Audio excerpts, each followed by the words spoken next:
예, 오늘요 우리 웨스트민스터 신앙고백서 제1장 그리고 4항에서 5항에 있는 내용을 우리가 살펴보도록 하겠습니다. 4항에서 5항까지는요 성경의 권위에 대해서 이야기하고 있어요. 성경의 권위. 우리가 계속 웨스트민스터 신앙고백서를 공부해 가는데 그때 들려지는 주요 단어들만 기억해 주셔도요 여러분에게 있어서 큰 수확일 것입니다. 우리가 왜 교리를 공부하고 이와 같은 신앙 고백서를 알아야 되냐면 성경을 뼈대 있게 보기 위함이에요. 뼈대 있게. 예, 이리저리 객관적인 생각과 객관적인 체험으로 말미암아 성경을 해석하는 것이 아니라 창세기에서부터 요한계시록까지 흐르는 성경적 관점과 신학적 공통된 통일성이 있다는 거예요. 그리고 그 통일성에 대한 이해를 얻기 위해서 우리는 이 공부를 하는 것입니다.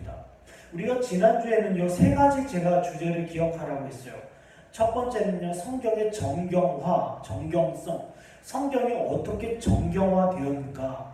그리고 성경의 유기적 영감성. 그리고 성경의 축자, 완전 축자 영감성. 성경은 사람들의 책이 아니라 하나님께서 성령의 역사로 말미암아 사람들의 지혜와 그리고 사람들의 문체와 그들의 성격을 사용하셔서 쓰신 책이다. 1600년 동안 400명의 저자들이 한결같은 인도하심을 받고 쓴 책이다.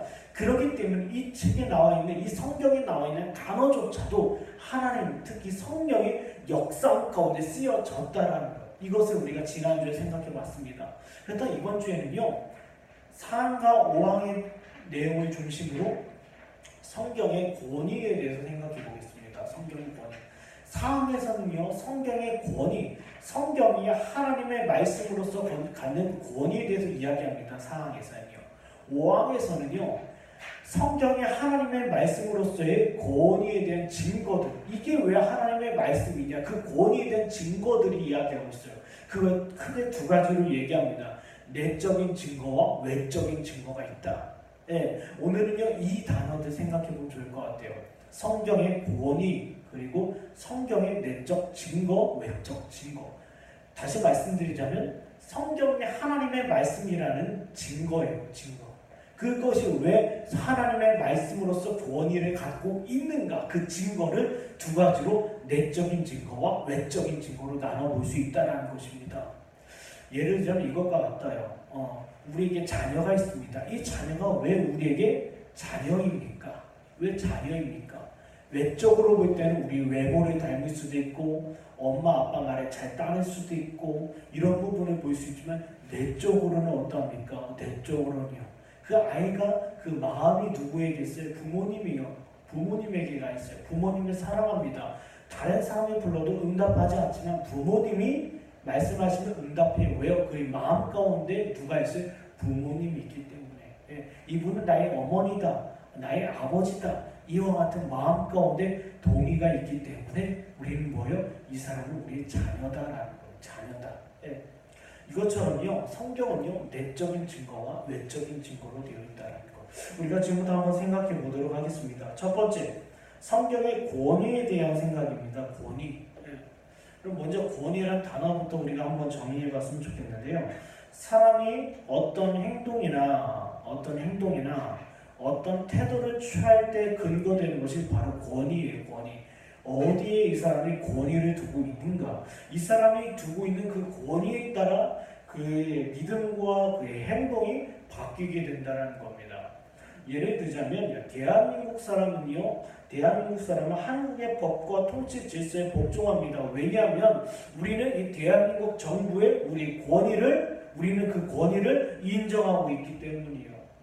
대한민국 사람으로서 대한민국의 법과 질서에 순종하는 이유는 무엇입니까? 대한민국 사람으로서 대한민국 정부의 권위에 순종하기 때문이에요. 어떤 사람들은 전문가의 말에 청종합니다. 그 사람들은 왜요? 그 권위 앞에 순종하기 때문이에요.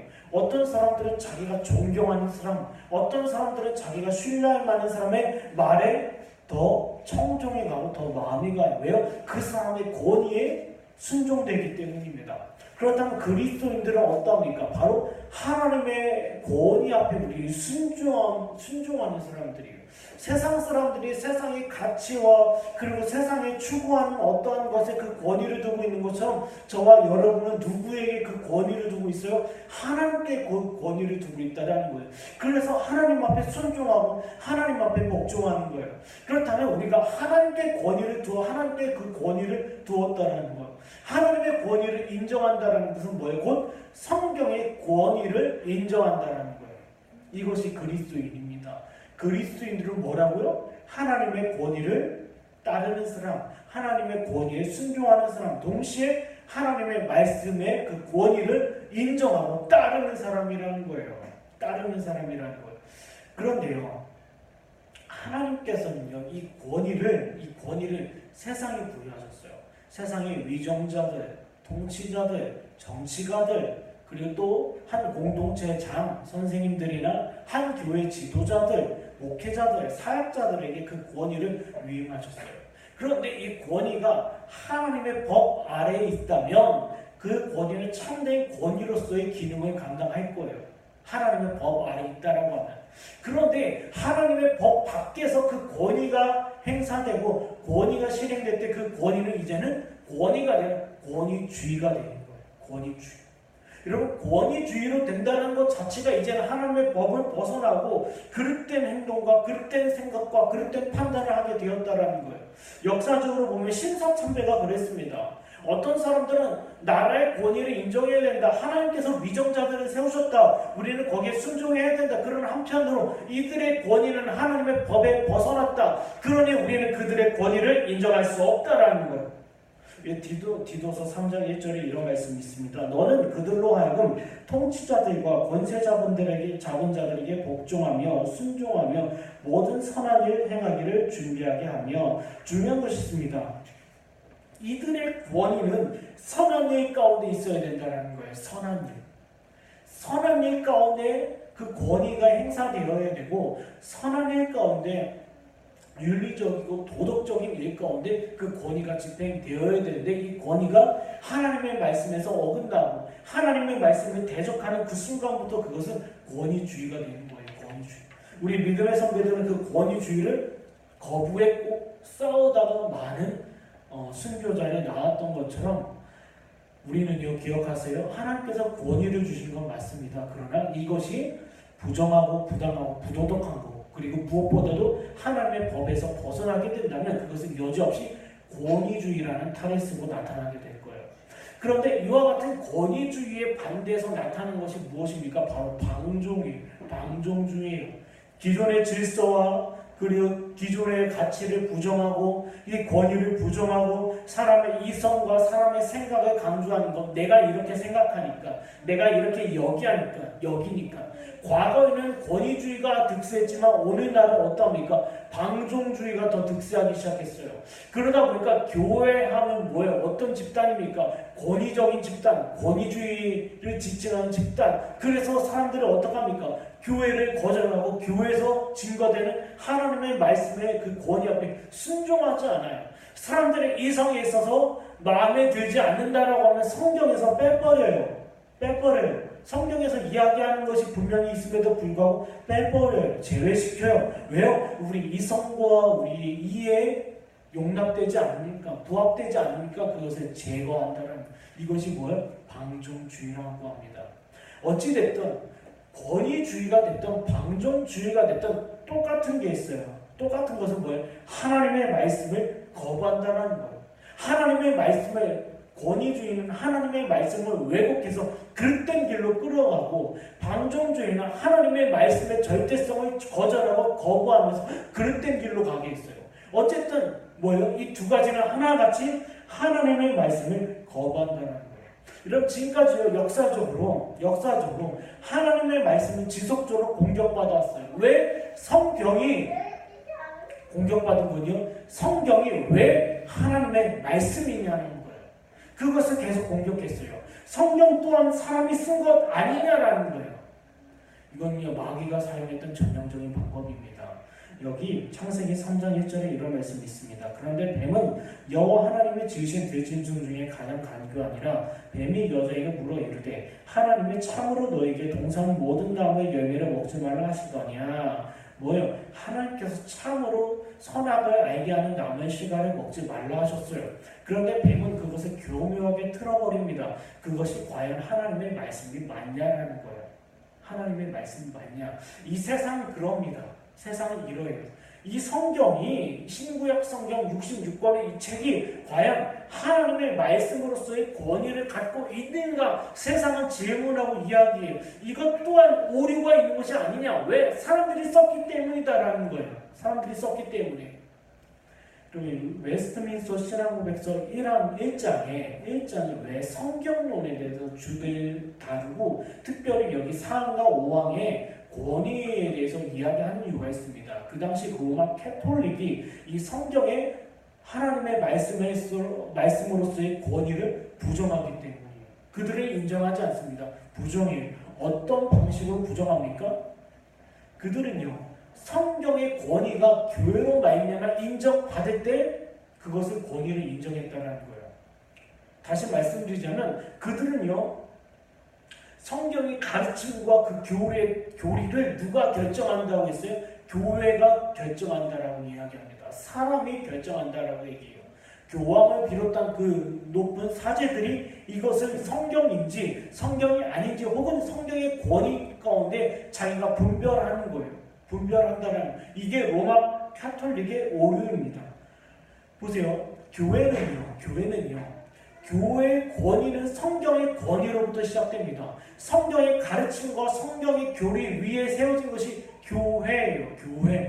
교회가 성경의 권위에 대해서 판단하거나 성경의 권위를 교회가 인정하는 것이 아니라 교회는요, 어떤 공동체입니까? 성경의 권위, 성경의 가르침 위에 세워진 것이 교회예요.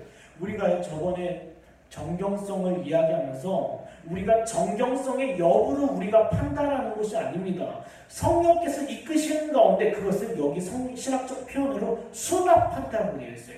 수집하고 모은다라는 거예요. 하나님께서 인정하시고 하나님께서 허락하신 그 성경 말씀을 우리가 정경화해서 모았다라는 거예요. 그러나 우리가 이것의 권위를 판단하는 위치는 아니라는 겁니다. 이것은 우리의 성경이야. 이것은 우리가 받아들일 수 없어. 이거 성경의 권위. 우리가 읽어야만 이 성경은 빛을 발해. 우리가 읽고 우리가 배우고 가르쳐야만 이것이 성경이 아니라는 거예요. 성경은 그 성경 스스로의 권위를 성경 스스로가 이야기하고 있어요. 거기에 순종하고 복종하며 따르는 것이 바로 교회의 역할입니다. 교회는 어디에 세워졌어요? 하나님의 말씀 위에, 그 말씀의 터 위에 세워진 것이 바로 교회입니다. 교회가 역으로 성경의 권위에 대해서 왈가왈부하는 것이 아니라는 거예요. 우리가 인정해야만 그 성경의 권위가 인정받고 우리가 거부할 때 성경의 권위가 떨어지는 것이 아니라 교회와 신자들의 유무, 상관없이 성경은 권위가 있다는 거예요. 하나님의 말씀으로서. 우리가 인정해야만 이것이 하나님의 말씀이 아니라 우리가 거부했을 때 그것이 하나님의 말씀이 되지 않는 것이 아니라 이것은 하나님의 말씀이라는 거예요. 그리고 그 권위는 충분히 존재한다는 것입니다. 그래서 교회에서 무엇을 이야기합니까? 하나님의 권위 앞에, 성경이 하나님의 말씀이라는 그 권위 앞에 복종하는 거예요. 그래서 모일 때마다 성경 공부하고 그 교리적 내용에 대해서 깨닫게 힘쓰고 성경 공부 때, 주일 성경학교 때 하나님의 말씀을 강조하는 이유가 거기에 있어요. 우리는 다른 이야기하면 안 됩니다. 여기에 있어요. 왜요? 하나님의 말씀, 이 성경의 하나님의 말씀이라는 그 권위 앞에 순종하는 공동체가 바로 교회이기 때문에 이 교회에서는 다른 이야기하면 안 돼요. 정치적인 얘기, 세상적인 얘기, 물질적인 얘기, 물론 그런 얘기들이 종종 할 수도 있습니다. 정치가 어떻고 세상이 어떻고 경제가 어떻고, 그러나 이것이 강단에서 혹은 성도들이 말씀을 배우는 그 자리에서 앞서서는 안 된다는 거예요. 왜요? 교회는 성경이 하나님의 말씀이라는 그 권위 앞에 순종하는 공동체이기 때문입니다. 여기 우리 한번 고린도전서 2장 13절에서 14절 읽겠습니다.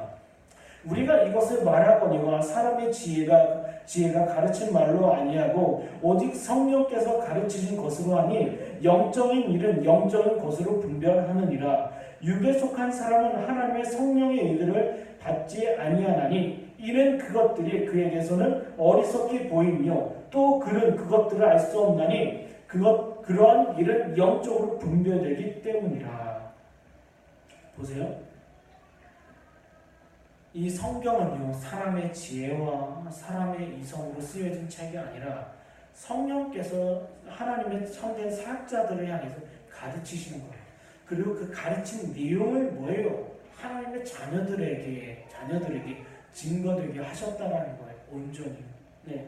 그래서 우리는 불신자와 대화가 안 됩니다. 대화가 안 돼요. 그 사람들은 이렇게 얘기합니다. 하나님의 말씀이 무엇입니까? 우리의 답변은 무엇입니까? 성경입니다.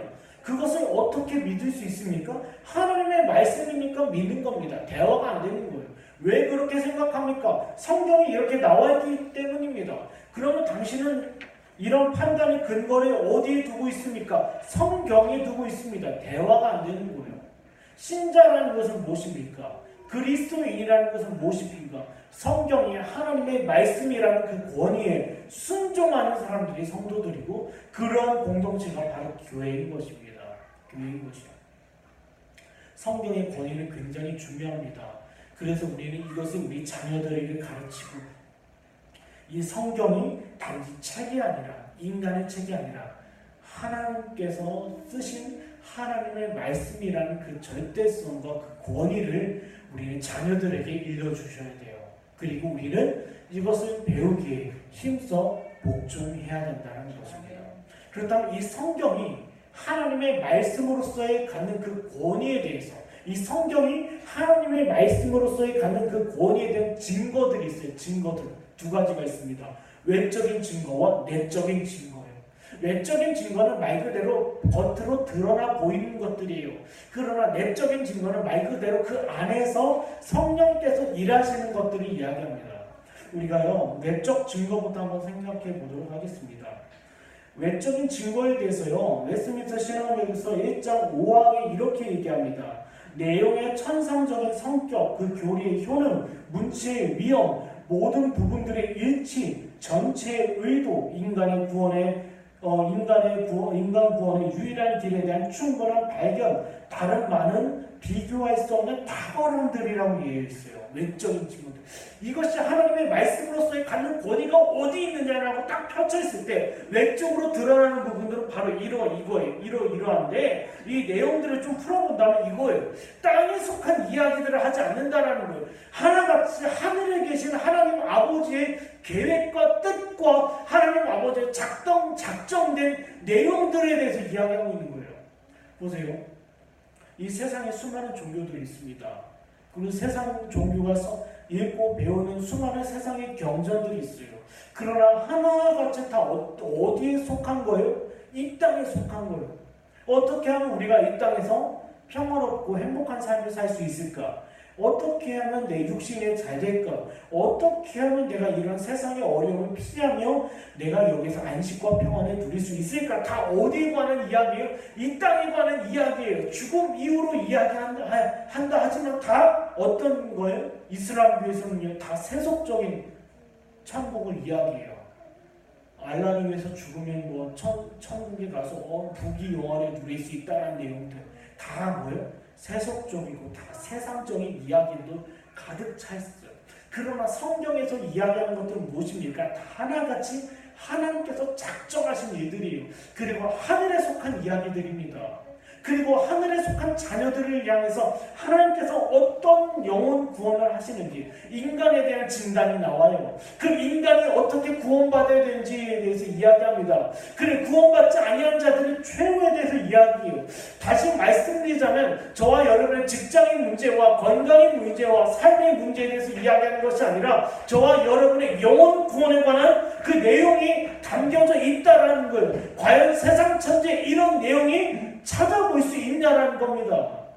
없다라는 겁니다. 세상의 종교는 다 어디를 바라봅니까? 이 세상을 바라봐요. 이 세상을 바라봐요. 현세를 바라봐요. 그러나 간혹 내세를 추구하고 내세를 바라보게 하는 종교들이 있지만 다 무엇입니까? 너의 공로와 너의 행위와 수고와 노력을 통해서 얻어라. 결국 어려운 길이에요. 어려운 길이에요. 이 세상에서 예를 들면 선한 일을 해야 네가 천국 갈 수 있다라고 칩시다. 그렇다면 상대적으로 선한 일을 할 수 없는 사람들은 어떠합니까? 어린 자녀들, 그리고 몸을 쉽게 움직이지 못하는 사람들, 이 사람들은 선한 일을 행하지 못하였기 때문에 지옥에 떨어집니까? 다 내용들이 하나같이 다 인간의 지식과 인간의 시선에서 초점을 맞춰져 있다는 거예요. 그러다 보니까 사람들은요, 성경을 받아들이지 않습니다. 이해를 못해요. 왜요? 인간의 이성과 사고로는 도무지 이해할 수 없는 내용들로 가득 찬 것이 바로 성경이에요. 성경에서 무엇을 이야기합니까? 성부, 성자, 성령 하나님, 삼위일체 하나님. 이해가 안 돼요. 셋이 하나고, 세 분이 하나고 한 분이 세 분이다. 이해가 못해요. 그리고 어떻게 동정녀 마리아의 탄생, 그리고 예수 그리스도께서 이 땅에서 오셔서 십자가 사건과 부활의 사건, 그리고 성령께서 일하시는 구원의 사건들, 구원의 역사들 이해를 못해요. 알 수 없어요. 당연하죠. 주의 성령이 아니고서는 알 수 없는 내용들이 여기에 담겨져 있기 때문에 이는 뭐예요? 세상에 육신에 그리고 정욕에 속한 가르침이 아니라 하나같이 하나님께서 쓰신 내용들이라는 거예요. 하나같이 하나님께서 간직하시고 하나님께서 보존하셔서 저와 여러분에게 드러내온 내용이라는 거예요. 사람이 쓴 내용들은요, 조금만 지혜로운 사람이 본다면 이해할 수 있습니다. 학식이 있거나 학식이 깊은 사람들이 보면 쉽게 이 세상에 있는 내용들을 알 수 있어요. 그러나 하나님의 말씀이 무엇입니까? 성령이 아니고서는 도무지 믿을 수도 없고 도무지 알 수도 없는 내용들로 가득 차 있어요. 가득 차 있어요. 그리고 또 한 가지가 있습니다. 이 성경을 배우고 이 성경을 전파하는 가운데, 성경을 가르치는 가운데 분명히 역사가 나타난다는 거예요. 세상 천지에 어떤 종교적 서적이나 철학이나 학문에 다른 것이 있다 하더라도 그 사람을 변화시키지 못하고 그 효과는 나타나지 않는다는 것입니다. 보세요. 여기 에베소서 1장 13절에 보면 이런 말씀이 있습니다. 그 안에서 너희도 진리의 말씀 곧 너희의 구원의 복음을 듣고 그 안에서 또한 믿어 약속의 성령으로 인치심을 받았으니, 하나님의 말씀을 배우고 하나님의 말씀을 가까이 하고 하나님의 말씀을 깨달아가는 가운데 반드시 그 영혼 가운데 역사가 나타난다는 거예요. 여러분, 철학책을 보십시오. 소설책을 보십시오. 그리고 역사책을 보십시오. 세상의 그 어떤 종교서적을 보십시오. 우리 영혼을 위하여 유익한 일은 조금도 나타나지 않아요. 그러나 성경은 다르다는 것입니다. 성경은 하나님의 말씀인 동시에 이 성경을 통하여 저와 여러분 가운데 하나님께서 일하신다라는 거예요. 선한 일을 하신다라는 거예요. 이것은 부인할 수 없는 사실이라는 것입니다. 또 한 가지가 있습니다. 성경은요, 스스로 이야기하고 있다라는 거예요. 성경은 성경을 통하여 해석이 되고요. 하나님의 말씀은 오직 성경을 통하여 증거돼요. 어떤 사람들이 이렇게 얘기합니다. 내가 하나님의 말씀을 들었습니다. 그리고 내가 어디 꿈에서 하나님께서 나타나셔서 내게 말씀하셨습니다. 다 거짓말이라는 거예요. 성경은요, 하나님의 말씀은요, 성경을 통해서 이야기합니다. 오늘날 저와 여러분이 살아가는 현상 가운데, 현실 가운데 하나님께서는 성경을 통하여 말씀하셔요. 그리고 성경은 성경을 통하여 해석이 되고요, 이해가 된다는 거예요. 이 성경 말씀을 다른 어떤 학문을 가지고 와서 보는 게 아니에요. 요즘에 이런 생각이 많이 있습니다. 이런 것이 유행이요. 무슨 심리학 같은 거요. 심리학 같은 거. 그리고 사회과학 같은 거. 교회 성장학은요 어디에서 가져오는 학문인 줄 아세요? 사회과학에서 가져오는 학문이에요. 사회과학에서 가져오는 학문을 가지고 성경을 보는 거예요. 성경을 보는 거예요. 그리고 심리학을 가지고 성경을 봅니다. 그리고 어떤 마케팅 전술을 가지고 와서 성경을 봐요. 마케팅 같은 거. 그리고 다양한 것이 있습니다. 무슨 치유사역, 치유라는 학문을 가지고 성경을 봐요. 아닙니다. 성경은 성경을 통해서 봐야 돼요. 성경은 성경을 통해서. 예를 들자면 잠언서 4장 23절에 내 마음을 지켜라. 생명의 근원이 이에서 난다라고 되어 있어요.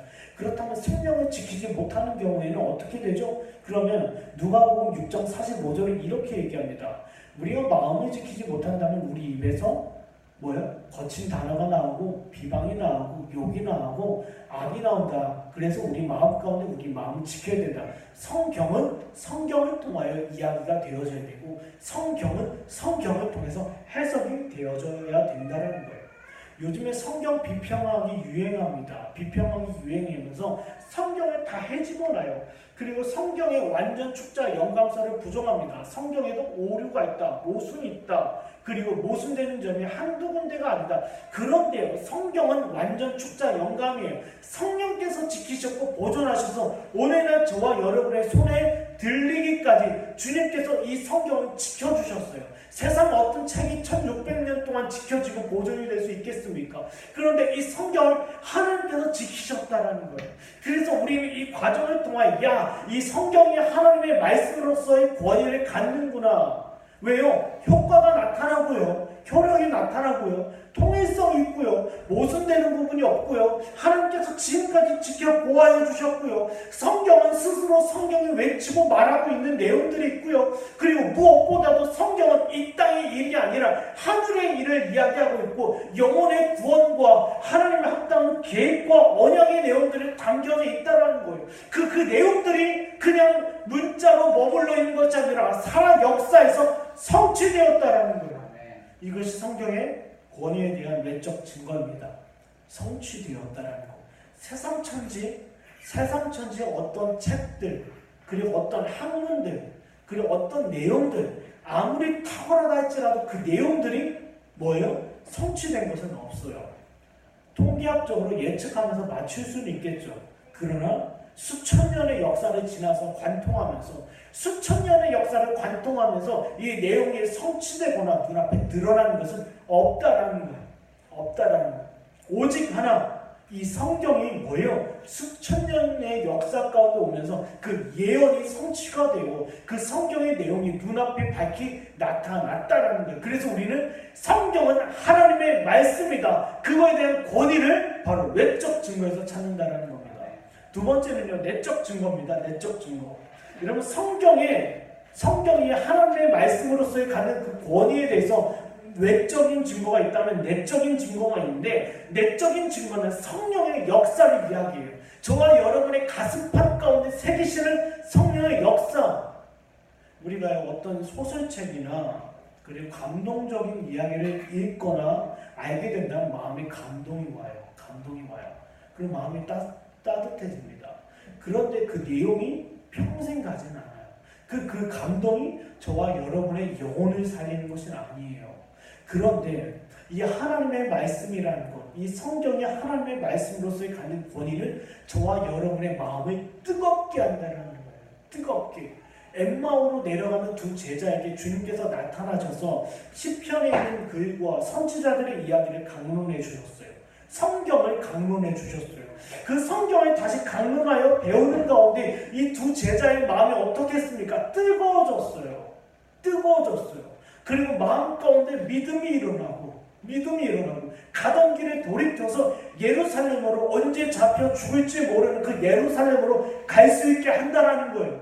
저와 여러분이 살아가는데 아무리 훌륭한 교훈을 얻어도, 아무리 훌륭한 스승을 두어도, 아무리 감동적인 연설을 들어도 여러분의 삶이 안 바뀌어요. 그런데 이 하나님의 말씀, 이 성경을 배우고 알아가는 가운데 이 성경으로 말미암아 성경 가운데 성령의 역사로 말미암아 누가 바뀌어요? 저와 여러분이 바뀐다는 거예요. 가던 길에서 돌이켜서 서서 하나님의 말씀에 과연 그러한가 깨닫고 배웠더니 배려에 있었던 사람들처럼 저와 여러분이 이 말씀으로 말미암아 그 심령이 뜨거워진다는 거예요. 여기 사도행전 10장 44절에 이런 말씀이 있습니다. 베드로가 이 말을 할 때 성령이 말씀 듣는 모든 사람에게 내려오시니 뭐예요? 성경 말씀을 강론하는 가운데 성령께서 임하셨다라는 거예요. 저와 여러분이요, 외적으로 볼 때는 세상적으로 볼 때 별볼일 아닌 시간이에요. 수요 기도회, 그리고 주일 오전 예배, 그리고 주일 오후 목장 모임을 통하여 얻어지는 조직 신학 공부, 그리고 교리 공부, 이와 같은 공부들 별거 아닌 것처럼 여기 수 있지만요, 그 가운데 주님께서 일하신다는 거예요. 때로는 어떤 말씀 구절을 읽었을 때 마음이 뜨거워지고, 그리고 어떤 말씀이 감동하여지고. 제가 신학교 때요, 신론에 대해서 배웠는데 마음이 뜨거워지더라고요. 왠지 아세요? 왠지 아세요? 저와 여러분과 전혀 관계없었던 그 하나님께서 저와 여러분과 전혀 관계할 수 없고 상종할 수 없는 이 죄인들을 위하여 주님께서 자신의 지식, 자신의 가르침, 자신을 향한 그 내용을 우리에게 주셨어요. 그게 바로 신학과 교리예요. 나는 이런 하나님이야. 나는 너희를 위해 이런 구원의 계획이 있어. 나는 너를 건져낼 거야. 하나님께서 친히 우리에게 찾아오셔서 이 하나님의 말씀을 주셨다라는 것, 계시해 주셨다는 것, 이게 큰 은혜인 거예요. 기억하세요. 우리에게 부질없는 시간이 아닙니다. 하나님의 말씀은요, 저와 여러분의 마음의 완고함을 무너뜨리고 마음 가운데 따스함과 부드러운 마음을 주는 거예요. 부드러운 마음을 주는 거예요. 그래서요, 우리가 배우기를 힘써야 되고 교훈받기를 힘써야 돼요. 보세요. 그 에디오피아 내시가 예루살렘으로 가는 가운데 이사야 선지자의 말을 듣습니다. 그런데 이사야 선지자의 글을 이해를 못하는 거예요. 그래서 성령의 인도함을 받아서 빌립 지사가 그것을 강론하고 깨우치니까 그 마음이 뜨거워진 것처럼, 감동이 된 것처럼, 감격한 것처럼 저와 여러분이 하나님의 말씀을 들을 뿐만 아니라 이 하나님의 말씀을 배우는 자의 가운데 있을 때 저와 여러분 가운데 이 성경이 하나님의 말씀이라는 강력한 증거로 나타난다는 거예요. 어떤 모습으로? 성령께서 일하시는 모습으로 나타난다는 것입니다. 여기 히브리서 3장 8절입니다. 광야에서 시험하던 날에 거역한 것 같이 너희 마음을 완고하게 하지 말라. 보세요. 하나님의 말씀은요, 저와 여러분의 마음을 부드럽게 하고요, 하나님의 말씀인 저와 여러분의 완고했던 마음을 무너뜨린다는 것입니다. 네. 그리고요, 성령께서요, 저와 여러분의 주관적인 체험들을 깨닫게 하셔요. 사람들은요, 꿈이나 환상이나 예언을 쫓아갑니다. 예언을 따라가요. 꿈을 따라가요. 환상을 쫓아가요. 주관적인 어떤 체험에 근거로 자기를 둡니다. 그런데 그와 같은 것들은 신앙이 아니에요. 하나님의 말씀이 아니에요. 그래서요, 우리가 그만큼 연약하기 때문에 신비적이고 기적적인 일에, 기이한 일에 빠지는 건데, 연약한 저희를 위하여 하나님의 말씀을 주셔서 하나님의 말씀으로 말면 깨닫게 하시는 거예요. 아, 이것은 잘못된 체험이구나. 이것은 거짓된 체험이구나. 고린도후서 4장 6절에 이런 말씀이 있습니다. 어두운 데에 빛이 비치라 말씀하셨던 그 하나님께서 예수 그리스도의 얼굴에 있는 하나님의 영광을 아는 빛을 우리 마음에 비추셨느니라. 네. 성령께서 진리와 함께 저와 여러분의 마음을 비춰줬을 때 미신적이고 신비적이고 이적을 쫓던 그와 같은 생각들, 그와 같은 믿음들, 그와 같은 우리의 주관적인 체험들을 제거해내신다는 거예요. 그런데 사울랑 같이 하나님의 말씀에 순종하지 아니하고 청종하지 않는다고 하면 어떠합니까?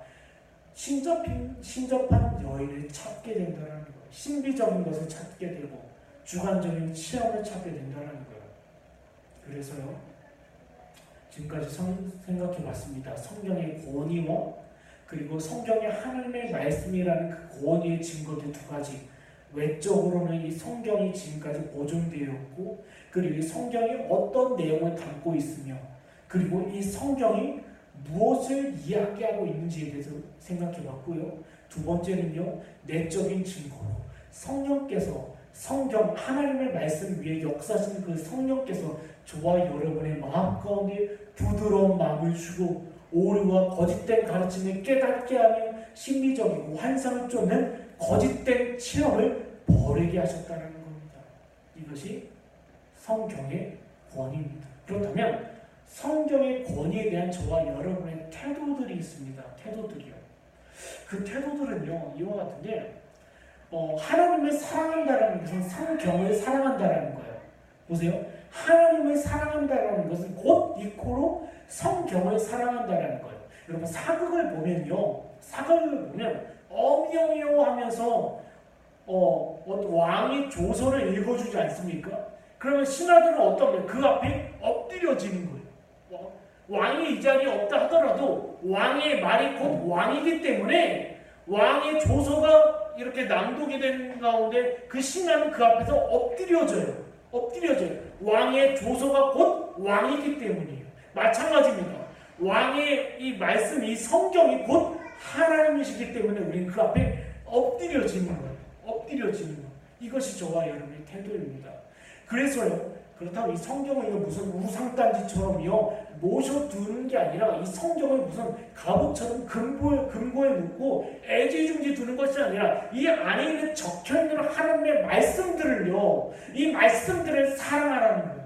제가 예전에 조직신학 성경론에 대해서 강의를 하면서 성경을 우리는 사랑해야 됩니다. 성경은 곧 하나님이십니다. 하나님을 사랑하는 것 곧 하나님 성경을 사랑하는 것입니다 라고 말씀드렸더니, 어떤 분이요, 성경을 그렇다면 보자기에 쌓아서 귀하게 여겨야 되지 않습니까? 라고 물어봐요. 성경을 갑옷처럼, 그리고 성경을 굉장히 대단하게 소중하게 여겨야 되지 않습니까? 라고 물어봤어요.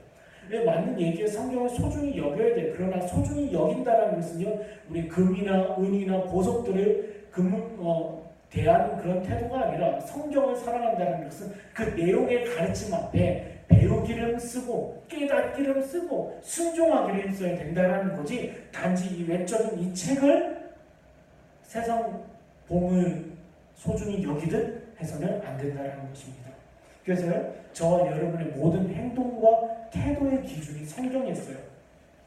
시편 1편 2절입니다. 오직 여호와의 율법을 즐거워하며 그의 율법을 주야로 묵상하는도다.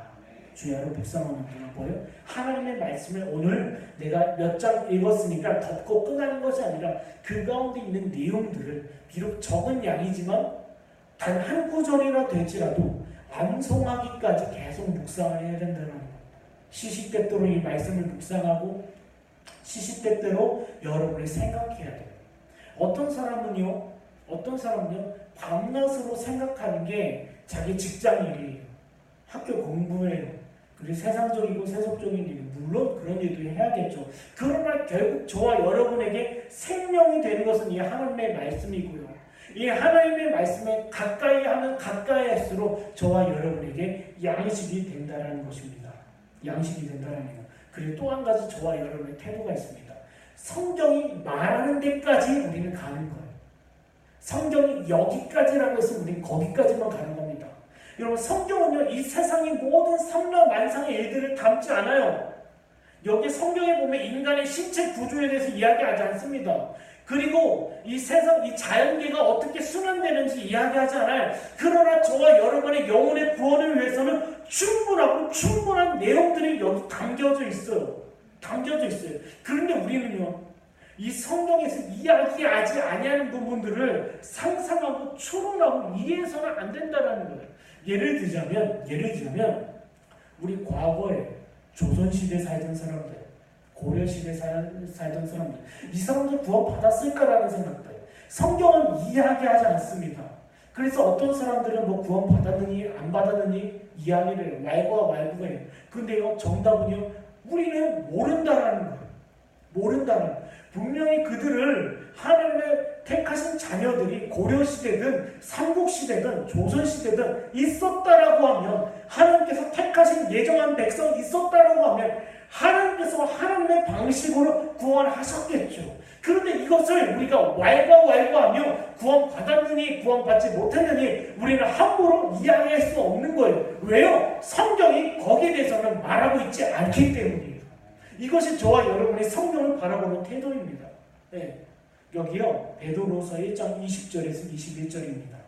먼저 알 것은 성경의 모든 예언은 사설을 풀 것이 아니니 예언은 언제든지 사람의 뜻으로 낸 것이 아니요 오직 성령의 감동하심을 받은 사람들이 하나님께 받아 말한 것이니라. 보세요.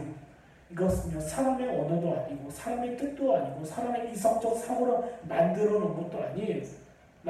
그래서 우리는 자꾸 짜집기라고 억지로 적용시키고 억지로 이해하려고 해요. 그러지 말라는 거예요. 성경이 이야기하는 데까지, 성령이 하나님의 말씀을 대언하는 데까지 우리는 거기까지만 간다는 거예요. 그래서 오늘 말씀을 정리해 보겠습니다. 제가 계속적으로 신학적 단어만 기억해도 굉장히 우리가 남는 장사라고 이야기했어요. 성경의 권위에 대해서 이야기하면서 그 권위는 과연 무엇인가에 대해서 먼저 이야기했고요. 이 하나님의 성경이 하나님의 말씀으로서 갖는 그 권위의 증거들을 두 가지로 내적인 증거와 외적인 증거로 찾아볼 수 있다라고 되어 있습니다. 이와 같은 우리가 지금까지 우리 계속 앞으로 할 텐데 이 웨스트민스터 신앙고백서에 나와 있는 교리적 단어들을 우리가 머리에 간직하고 있을 때 어떤 일이 벌어집니까? 성경을 바라보고요, 성경을 이해하고 성경을 깨닫는데 귀중한 도구가 된다는 거예요. 도구가 된다는 것이고요. 굉장히 큰 유익이 된다는 것이고요. 우리가 어떤 설교를 들어도 어떤 책을 읽어도 어떤 신앙사역을 가까이 한다 간에 중요한 것은 우리가 분별할 수 있는 눈을 갖게 된다는 것입니다. 아무쪼록 우리가 성경의 권위에 대해서 생각해 봤고요. 다음 주에도요, 우리 6항과 신앙에 대해서 우리 한번 생각해 보도록 하겠습니다.